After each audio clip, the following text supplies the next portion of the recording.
அக்காளின் மகளுக்கு கேட்டதை நான் கொடுப்பேன். மனசில் இப்ப அல்லாடி கிடக்கிற ஆசையை நான் முடிப்பேன். விரும்பியது இந்நேரம் கிடைக்கிற போது ஒரு ஏக்கம் நெஞ்சில் ஏது? எல்லோர்க்கும் நினைத்தது போலே மன வாழ்க்கை வாய்த்திடாது. எப்போதும் ஒருவனை எண்ணி தவித்தேன், இப்போது நான் அதை கண்டுபிடித்தேன். கெட்டி மேளம் கேட்கும் நேரம் கூட மாமனோட.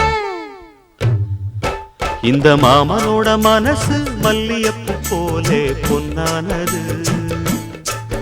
இந்த வண்ணமயில் அதனால் எண்ணியது போலே பூச்சூடுது. புத்தால கொடுமையும் கூடி வருது, சந்தோஷ நினப்பொரு கோடி வருது. சொல்ல வார்த்தை